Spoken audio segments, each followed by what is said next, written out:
Армысыз, құрметті менің тыңдаушыларым. Менің арнама қош келдіңіздер.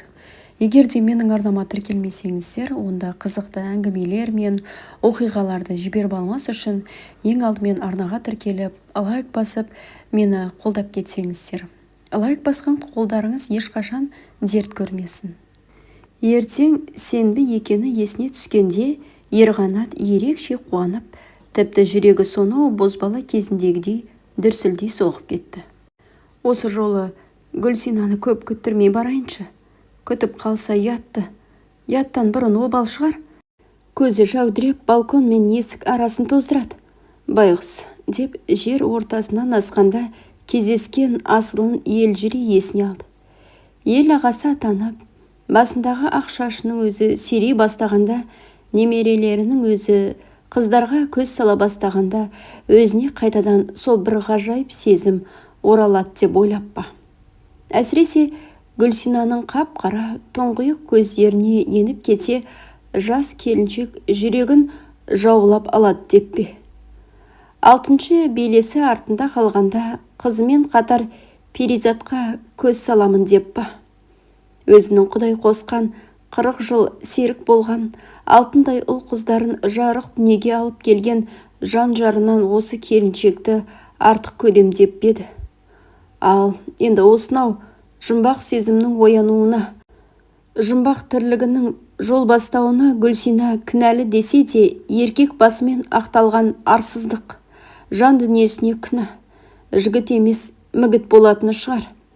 Шындығына келсек, әппақ басымен баласындай адамға айрықша назар салмаса еді ғой.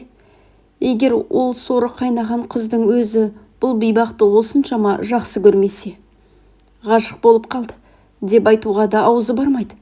Жап-жас, ақ маралдай әсем келіншектің өзіне сонша ықыласы кеткеніне алғашындағы өзі де аң-таң болды. Тіпті сенбеді де. Қу келіншектің бақа есебі бар ма деп те ойлады. Ол мұның басын бауырына қысып алып, ағыл да тегіл жылап, өткенін айтып ақтарылғанда ұяттан есі шығып кеткен болатын. Осы жасына дейін өзіне өстіп, ағыл тегіл жылап, жан дүниесімен езіліп сыр ашқан әйел көрмепті. Ес біліп, қыз-қызғалтақтарға көз салғаннан бері талайын сүйді, құшағына алды. Өзі де ғашық болды, бірақ солардың ешқайсысы дәл мынадай есін шығарып, жолынан жаңылдыра сақтап, жанын тербеген емес еді. Ел ағасы екенін, балалары түгіл немересінің бойы өзін қуып жеткенін, ақ адал жарының алдындағы парызын, ағайынның алдындағы қарызын ойлап, Гүлсинадан ат-тонын ала қашқысы келген. Өзінің абыройын ойлап, аулақ кеткісі де келген. Бірақ неге екенін өзі де білмейді. Есін жиғанда соның телефон сандарын теріп тұрады. Қайта кездескенше асығады. Мұны махаббат деп атауға, не ғашықтыққа жатқызуға ары жібермейді. Дәуде болса өмірде көрмеген азабы жоқ әйелге деген аяныш болар. Өзінің бағасын сонша көтерген әйелге деген құрмет болар. Басқа не десін? 7-ші қырға шығып келе жатқанда Гүлсинамен танысуының өзі қызық болды. Астананың шығысынан жер алып, өз қалауынша қос қабатты сарай салдырып жүрген кезі еді. Өздері әлі орталықтағы көп қабатты үйлердің бірінде тұратын. Күнара қызметтен шыға құрылысына жүгіреді. Келе құрылысшы өзбектердің кешелі бергі істерін тексеріп, керекті құрылыс материалдарын қағазға түртіп алады. Одан прорабқа тапсырыс береді. Сенбі, жексенбі күндері өзі де құрылысшыға айналып кететін. Сол жылы еңбек демалысын да құрылыс басында өткерді. Бәйбішесі балаларын алып, мамақаздай мамырлап Анталияға күнге қыздыруға аттанған. Жалғыздан жалғыз үйде тамақта іше алмайтын болған соң құрылысына жақын маңдағы достар деген кафеден түстенетін. Сол күні тамақтанып шығып, аузына тоқбасарын тастап, есік алдында жан-жағына қарады. Көзі қарама қарсы 5 қабат үйге орналасқан шаштаразға түсіп кетті. Прелесть деп маңдайшасына жазғаны алыстан мен мұндалып тұрды. Есіне көптен шашын бастырмағанын алып, жолдың арғы бетіне аяңдады. Мәсінің қонышындай қума бөлмелердің бірінде әйелдер тырнағын өңдетіп, келесіде шаштарын жөндетіп жатыр. Солардан өткенде барып ерлерге арналған бөлмені көрді. Алдындағы бозбаланың шашын алып жатқан әйел мұның амандасқанына жауап та бермей, бос тұрған орынды иегімен нұсқады. Ерғанат жазған қолда жазық жоқ түрмен үндемей барып айналмалы орындыққа жайғасты. Бір кезде арғы жақтан қасы көзі қап-қара келісті бір келіншек шықты. Көгілдір жібек алжапқышы шаштараз екендігін айтып тұр. «Сәлеметсіз бе?» деп амандасып, «Шашыңызды қандай үлгімен жасайық?» деді. Шаштараз емес, корпорация президентінің хатшысы болуға лайық Бикешке не дерін, қандай үлгі айтарын білмей, Ерқанаттың тілі байланды. Көзі бақырайып қызға қарап қалды. Келіншек мұның басынан айна алдында ары-бері бұрып қарап, «Ағай, шашыңыз алынбағалы біраз болыпты ғой, әлде суретшісіз бе?» деп күлді. «Суретші емеспін, бірақ соған жақын өнер адаммын», деді бұл көкең де сөзден қалыспай. «Алдымен шашыңызды жақсылап жусақ қайтеді?» деді ол шашын саусақтарымен тарақтап тұрып. Шындығында демалысқа шыққалы құрылыс басында жүрген соң шашы майласып кеткен еді. Содан ұялған, тек тұрмас дегендей, «Жарайды, қарындасым, басымды билігіңе бердім, не істесең де еркіңде?» деп шалқайып қарады. Ол да сөздің төркінін түсінетін пәле екен. «Басыңыздың еркі кетіп қалады деп қорықпайсыз ба, ағасы?» дегені. Содан басын жақсылап жуды, одан құрғатты. Қайтадан айна алдына отырғызып қойып, қайшысын сытырлатып қысқарта бастады. Ерқанат қыздың қолына жұқпаған қимылына қарап отыр. «Болдау» деген кезде қолына құтыдағы иіс суын алып шашқалы жатыр еді. Ерқанат: «Қарындасым, арзан әтір шашпаңызшы, иісінен жүрегім көтеріледі» деп ескерту жасады. Арзан әтір дегеннің намысына тиіп кетті ме Шаштараз. «Онда қымбат әтіріңізді ала жүрмейсіз бе?» деп қарымта қайтарды. «Еруліге қарулы деген осы». Аңдамай сөйлеген Ерқанат жазықты болып ауырмай өлді. Жазушы деген аты болғанымен шаппа-шап сөзге жоқ, еркек сөзден жеңілді. Жалпы өзі сөзден жеңілу дегенді анадай бір намыс көрмейді. Оның үстіне әйелден жеңілгенді. Әйел халқы сөзге келгенде еркектен үстем болатын бала кезінен көріп келеді ғой. Көп сөйлемейтін адам болған соң сөз қумайтын асыл қасиеті бар. Сол мінезіне салып: «Қарындасым, сөзден ұят болды, мен ерсілеу айтып қалдым, кешіріңізші» деді. «Мені де кешіріңіз, шап ете түскеніме, ағатай. Ер шекіспей бекіспейді, енді атыңды айт, мен клиентің болайын» деді ағасы айнаға ары-бері қарап, қыздың асқан шеберлікпен шашын алғанына риза болып. «Сізге ұнады ма?» деп көзінен күн шығып келе жатқандай күлімсіреп қуанды Шаштараз. «Өте қатты ұнады. Астанаға ауысқалы шашымның ойдағыдай алынғаны осы шығар» деп Ерқанат шынымен ақтарылды. «Менің атым Гүлсина» деп келіншек жас кезіндегі қыздардың танысқандай қолын созғаны. «Ерғанат» деп ағасы оның саусақтарын аялай ұстап танысты. Келіншектің басынан: «Мына кісінің қолы қандай жұмсақ, не жұмыс істейді екен?» деген ой жүгіріп өтті. Гүлсинамен осылай танысып, келіншек мұның тұрақты Шаштаразына айналған болатын. Бұрынғыдай желкесіне жеткенше жүре бермей, шашын 2 аптада бір рет алдыратын. Онда да тек Гүлсинаға баратын болып алды. Кезекті бір шашын алдырарында Гүлсинаға түскі астың алдында барды. Шашына әбден баптаттырып, көңілі шаттанып отырып: «Гүлсина, сендер қай уақытта түскі асқа шығасыңдар?» деп сұрады. Ағасының сөзіне аса мән бермеген Шаштараз: «Түс әлетінде, клиент болмаса тамақтана береміз» деп жауап қайтарды. «Қайдан тамақтанасыңдар? Біз үйден алып келіп осында іше саламыз. Бүгін менен басқа клиентті көріп тұрғаным жоқ. Түскі асты бірге ішсек қайтеді?» «Мен алысқа бара алмаймын ғой, аға, жұмыстамын» деп келіншек шынын айтты. «Жақын, анау көрініп тұрған достарға барайық» деп терезеден сыртқа көз салды. Әйел де солай мойын бұрып: «Достар ма?» деп ойланып барып: «Сізбен тамақтанып отырғаным ұят шығар» деді. «Не ұят, Қайта мен жалғыз тамақтанғанда серік боласың, деп келіншекті ертіп алып достарға келді. Әңгімелері жарасып отырып ауқаттанды. Гүлсинаның ажырасқанын, кәмелетке толмаған ұлы барын, қаланың шетіндегі жатақханада тұратын білді. Келіншектің педагогикалық институттың филология факультетін бітіргенімен күнкөріс қамында қалай шаштараз болып кеткенінде хабарланды. Тіпті мен сіздің үлкен жазушы екеніңізді де білемін, деп салды. Қайдан білдің? Сіз бірінші жолы келгеніңізде бір жерден көргендей болдым. Кейінгі келгеніңізде бала күннен сүйіп оқыған жазушымды тірідей көріп тұрғаныма, оның шашын жасап жатқаныма таң қалдым. Сіздей атақты адамда біздің кішкентай шаштаразға келеді екен-ау деп ойладым. Бізде адамдар шашын қайдан алдыру керек деп ойлайсың? Білмеймін, қымбат үлкен салондарға барып, арнайы шаштараздар болатын шығар деп ойлайтынмын. Мен үшін ең мықты салон, сен жұмыс істейтін салон прелесть. Арнайы шаштаразым Гүлсина деген әдемі келіншек, деп еркелетіп те қойды.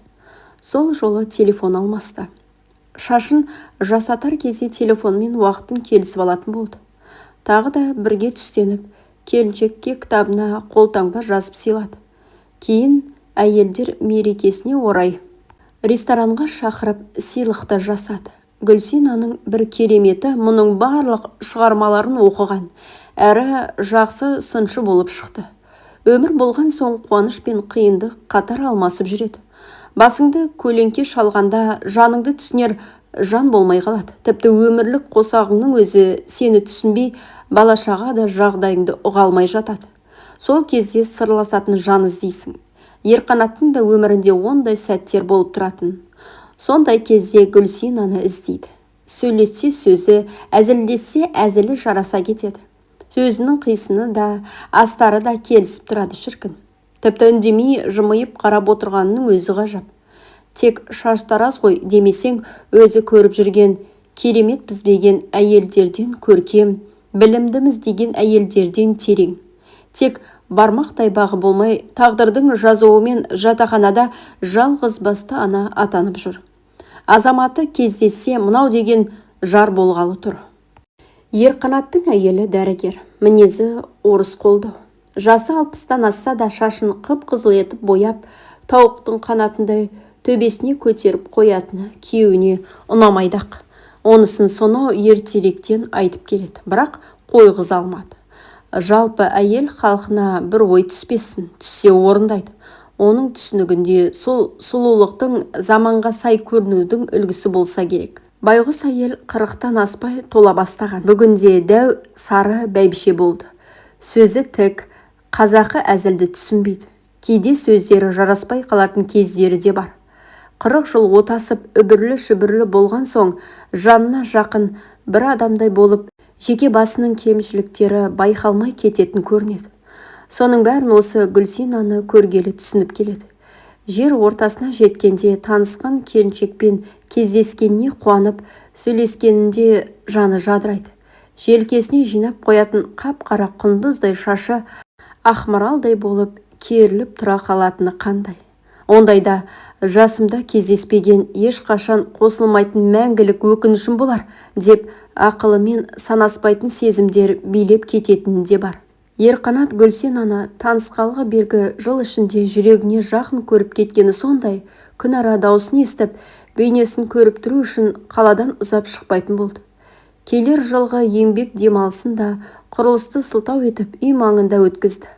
Демалысының соңына қарай балшықпен емдейтін мойылды шипажайына баратын болды. Шетелде ғана демалатын әйелі ергісі келмеген соң Гүлсинаны шақырды, бірге емделіп қайтуға. Келіншек бұл ұсынысына ашық қарсылық білдірмегенімен, отбасыңыз біліп қалса, сізге қиын болады ғой, деді сыпайылап қана. Қандай қиындық болса да басын бәйгеге тіккендей болып. Саған да бір демалыс керек қой, бөлмелеріміз бөлек болады. Тек сұхбаттасып, сырласып ем алып қайтамыз, деп Гүлсинаны көндірді. Қашан көрсе де шаршағаны мөлдір жанарынан сезіліп тұратын. Оның шипажайға демалып қайтқанын жан дүниесімен қалады. Кәмелет жасқа келіп қалған ер баланың тәрбиесі бар. Кезегі бір келмей қойған баспананың арманы бар. Тікесінен тік тұрып, тәулігіне 10 сағаттай жұмыс істейтіні бар, келіншек шындығында зорғып жүретін.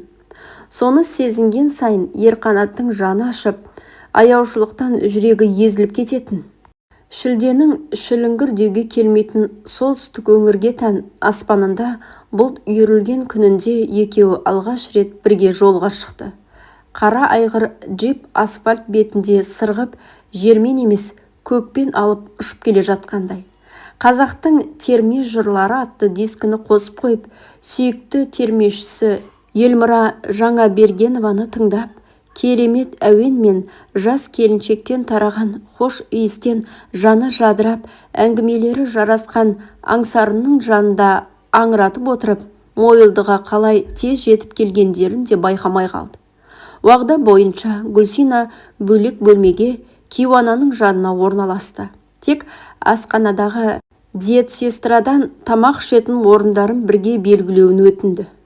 Кешкі тамақтан соң аулада серуендеп жүргенде, ертең емді бастаймыз, жолдан шаршаған шығарсыз, демалайық деп Ерқанат естиярлық танытып, келіншекпен жылы қоштасты. Таңертең асханада күндей жарқырап алдынан шықты. Гүлсина, қалайсың айналайын? Жаңа жерде қандай түс көрдің? Деп қарсы алды келіншекті. Қайырлы таң, аға. Неге алдымен түсімді сұрадыңыз? Жаңа жерде көрген түстің мәні болады, тіпті тағдырға да қатысы болады. Керемет түс көрдім, аға. Бірақ кейін айтайын сізге, деді еркелей қарап, шындықты жасырып қалды. Түнде көрген түсінен Гүлсина шошып оянған болатын. Ерқанат ағасы екеуі Атыраудың үстінен самолетпен ұшып келе жатыпты. Төменнен аппақ үйлерден тұратын қалашық көреді.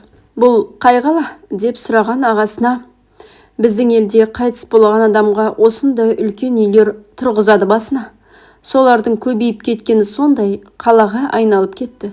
Несие алса да жақынның басына мазар тұрғызады дейді. Әй, қазақтар-ай, өздері күндерін көре алмай жүріп, өлгенінің басына сарай салдырғанын қараш. Одан да пәтерде жүрген балаларына баспана алып бермей ме? Деп төменге таңданып қарап тұрғанда люк ашылып кетті. Ерқанат сыртқа қарай ұша жөнелді.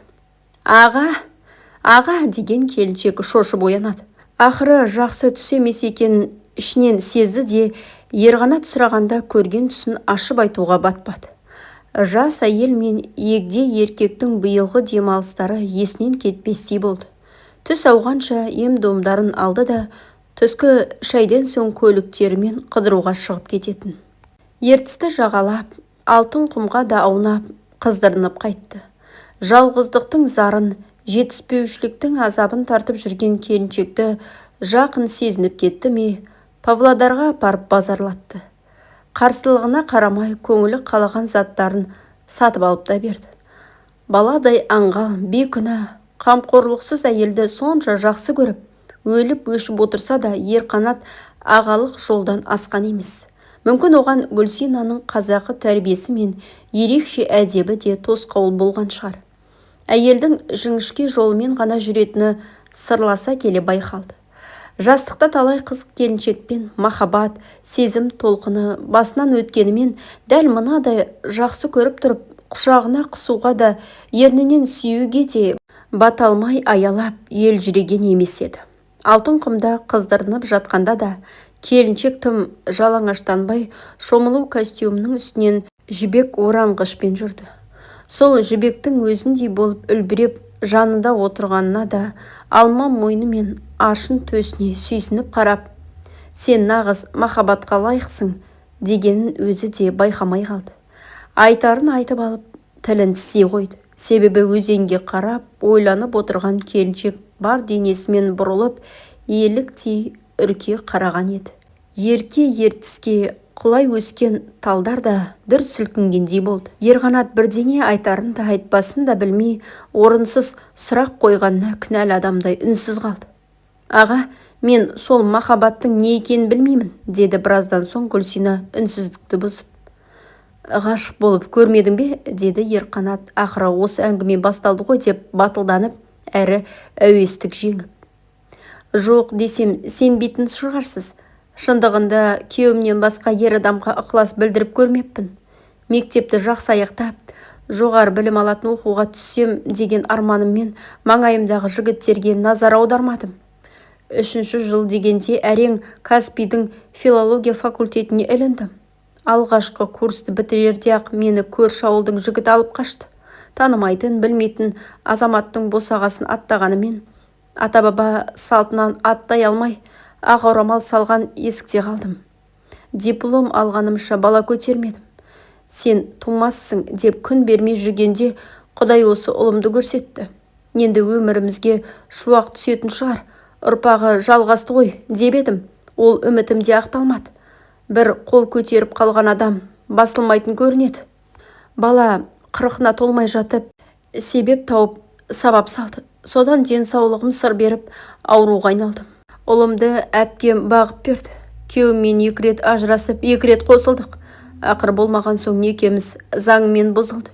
Ер адамға ғашық болмақ түгілі бөрік кигеннен қорқатын болдым. Әпкемнің ақылымен бір түнде баламды алып Атыраудан Астанаға тарттым. Бөтен қалада жұмыс табу қиын болған соң шаштараз стилист мамандығына оқып күнкөріске айналдырдым. Біраз пәтер жағалап жүріп, биыл осы жатақханаға қол жеткіздім деп келіншек бар өмірін шолумен айтып берді. Қадіріңді білетін адамның жанында отырған қандай бақыт аға, деді. Жаны гүлдей, нәзік әйелдің жанары теңіздей тұңғиықтанып, көзінің алды қарайып, қабағында үнемі бір мұң тұратыны осыдан екен ғой, деп ойлады іштей еркек. Ерқанат Гүлсинаның тағдыры қызғаншақтығы мен сенімсіздігінен еркек атаулыға кір келтірген жігіт емес мүгіт жанға бола, тос-тос көңілі қала-қала шыққан жандай болғанымен, әйелдік әлсіздікке беріліп, жаман әдеттерге салынып кетпей, арын таза ұстап жүргеніне риза болды. Арамза, алдамшы біреудің жетегіне ермей, бойындағы сезімталдық пен ізгілікті жоғалтып алмай, қандай жағдайда да абыройын ардақ тұтқанын айтсайшы. Ерқанат осы демалыстан Гүлсинаға деген өзі түсінбейтін аяушылық сезіммен және әйелге деген үлкен құрметпен оралды. 10 күннің ішінде бірде-бір рет еркекке тән құмарлығын көрсетпеді. Жаны жайдары, жүрегі жұмсақ, көркем келіншекке еркек болып қол жүгіртуді әйелді қорлау деп түсінді. Оны сол тап-таза қалпында жанына ертіп жүрудің өзін бақыт санады. Ақ қалпында ертіп кетіп, сол қалпында кішкентай құжырасына әкеліп салды. Ертесіне жағдайын білейін деп Гүлсинаға қоңырау соғып еді, телефон көтермеді. Қоңырау барып тұр. Қайта хабарласпады. Кешке қарай да сол. Түн ішінде де сол. Көңілін қалдырып қойдым ба? Не болды? Отбасында бір мәселе шығып қалды ма? Деп алаңдап түнімен көз ілмеді. Жанында болған әр күннің әр сәтін кино көргендей қайталап есіне алып, парақтап шықты десе де болғандай. Есіне ертең жұмысқа шығатыны түсті. Түске дейін өзін өзі әрең ұстап, түскі үзіліс болды деген сәтке туралап шаштаразға келді.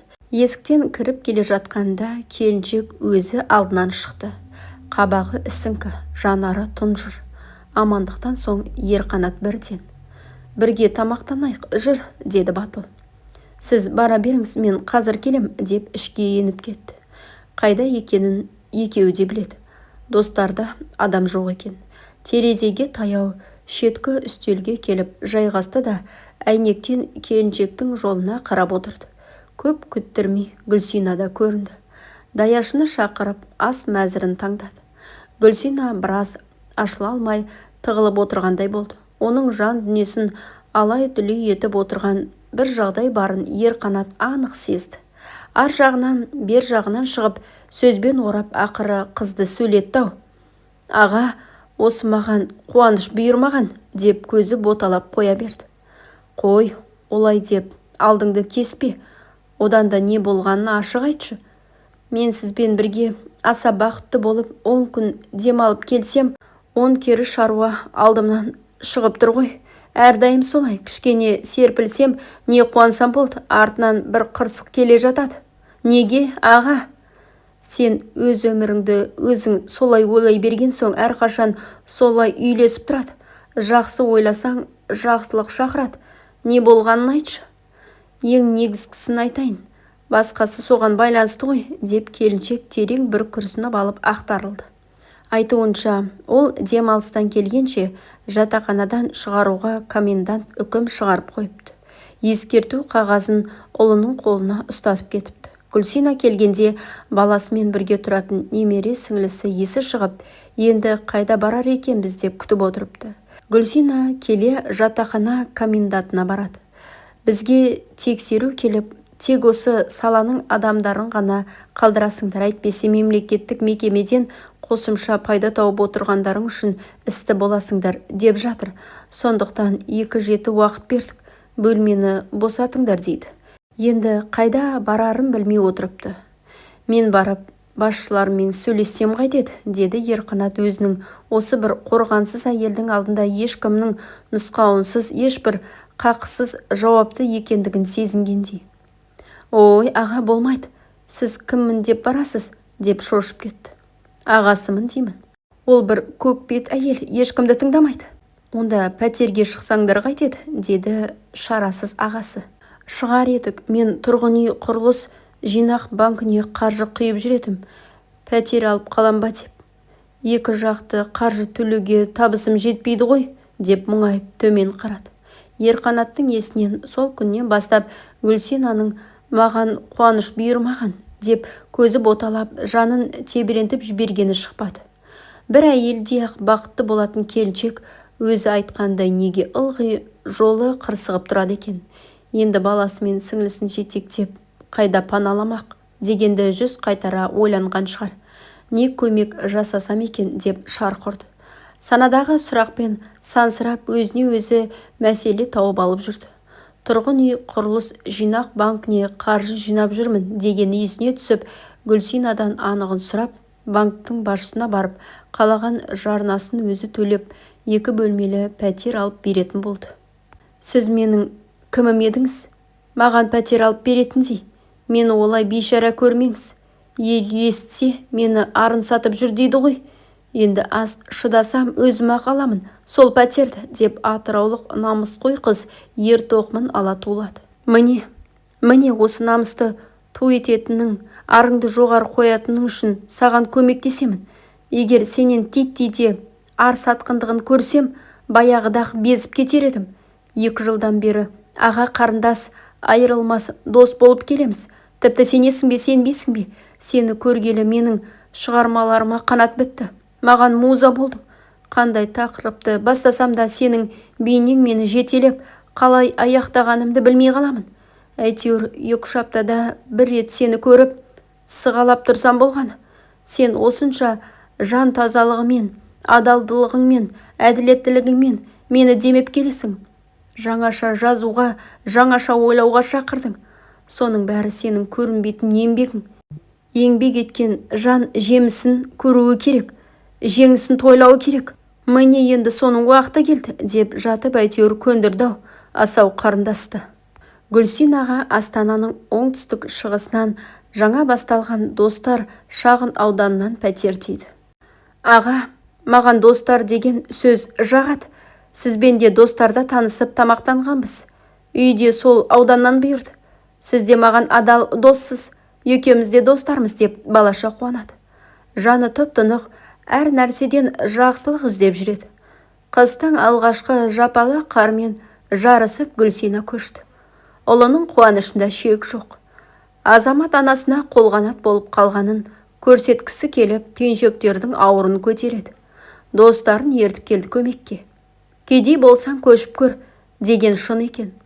Ұлы екеуінің таптары мен киім-кешектері, көрпе жастығы, саяғы, ортасында тоңазытқышы бар бір машинаның қорабын толтырды. Құмырсқадай жабылып жүріп, жүктерін түсіріп, 4-ші қабатқа тасып алды. Жедел сатысы әлі қосылмаған болатын. Бұл көші-қонға Ерқанат араласпады.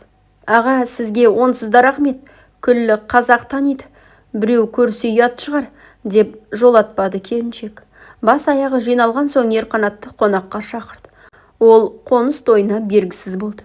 Пешенеңе не жазылса, соны көресің, дейтін апасы. Сен тіршілік етіп жүресің, ал сенің өміріңе саған көрінбейтін бір құдірет билік етеді. Сол құдіреттің билігімен өтіп жатқан әрбір күнің сенің тағдырың екен. Үлкендердің айтуынша сол тағдыр деген сен өмірге келмей тұрып, сенің маңдайыңа жазылып қоятын көрінеді. Содан ба оны жазмыш дейді. Не жазылса, соны тіршілігінде көресің. Көрешігіңді көрмей, көрге кірмейсің деген осыдан шықса керек. Гүлсинаның маңдайына жазылғаны неге осынша қиын болғанын кім білген. Өзі айтпақшы, енді бір жақсылыққа қолы жетсе, бірдеңеге ұшырайды. Апасы ондайда аузы аққа тигенде мұрны қанапты деп отыратын. Өзі ес білгелі көргені бір қуаныш, бір қайғы кезектесіп келеді де тұрады. Әкесінен де ерте айырылды. Жастайынан 7 баламен жесір қалған анасына қашадайынан серік болды. Құрбылары ойнап күліп, қыдырып жүргенде мектептің еденін жуып, анасына қас қарайғанша көмектесетін. Мұздай сумен жасынан еден жуғаннан тапқан ревматизм деген аурумен өмір бойы алысып келеді. Қатарлары мектеп бітіре Алматыға үлкен оқуға аттанғанда, бұл жалғыз өзі ауылда қалды. Жақсы-ақ оқып еді. Барғызбассың, барғызбас дегендей қаражат жағы қинап, көзі жәудіреп, екіншілермен қырман басында жұмысқа шықты.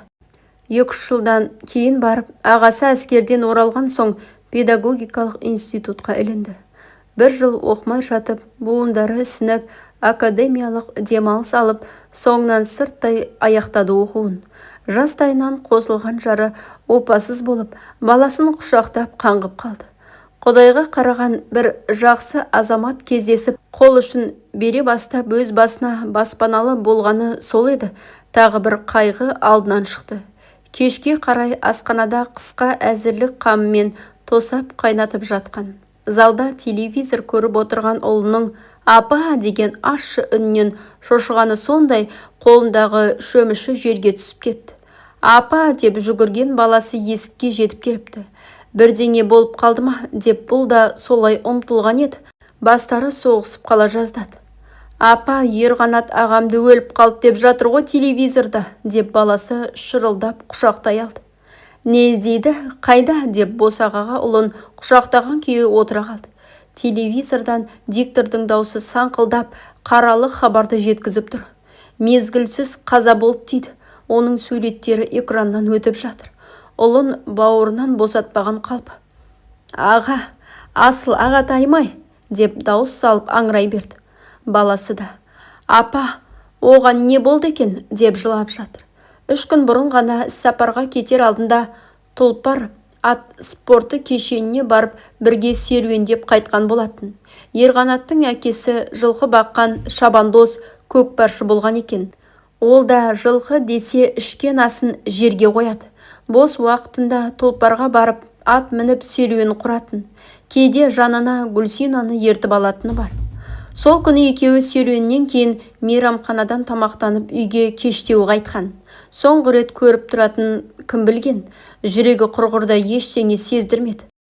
Тіпті ол кісінің ауырдым дегенін естіген емес. Қашан көрсең сабырлы, жылы жымиып қана жүреді. Бір адам сабырлықтың 100 жасаса, осы Ерқанат жасайтын еді ғой. Сол күні түнімен Ерқанат Ерғазы ұлы туралы барлық арналардан хабарлап, суреттері мен бейне таспаларын көрсетіп жатты. Төбеңді шымырлатып, қобыз үні ойнап тұрды. Ертесіне театрдан шығаратын болды дегенді хабардан естіп, ұлын алып сонда барды. Адамның көптігі сондай, мүрдесін қойған залға кіре алмады. Көзінің жасы тоқтар емес. Болдырап маңайын көрсетпейді. Танитын танымайтыннан кім барын да ұға алмады. Ұлы екеуі қол ұстасып алып, қанша ұмтылса да ішке ене алмады. Бір кезде есік алдына қаралы митинг басталды. Елге танымал басшылар мен небір жақсы мен жайсаң Ерқанаттың шығармашылығы, адамгершілігі, елге еткен еңбегі жайында төгілдіріп сөйлеп жатты. Бір кезде халық қақ айырылып жол ашты. 4 жігіт иыққа салып Ерқанаттың мүрдесін алып өтті. Әлемдегі ең асылы, ең қымбаттысы көк кілемге оралып, тура жанынан өтіп бара жатты. Ең болмаса оралған кілемнің бұрышын ұстаймын деп ұмытылып ақ еді. Лықсып тұрған халық кері итеріп жақындайды алмады. Қоштасқан қобыз үнімен жарысып туысқан әйелдердің жоқтау айтқан ащы үні шықты. Асыл ағасын көлікке көтеріп апарып салғанда даусын шығара жылап жіберді. Ұлы да анасының бауырына кіріп еңіреп тұр. Ол да анасы екеуінің жалғыз қамқорының мәңгілік сапарға кетіп бара жатқанына күйініп тұрса керек. Көз ұшына дейін көліктер тізілген қаралы көш қала сыртына бет алды. Жиналған халық тарап жатты. Баласын құшақтаған қалпы жол ортасында ұлы адамның шаштаразы аңырап тұрды.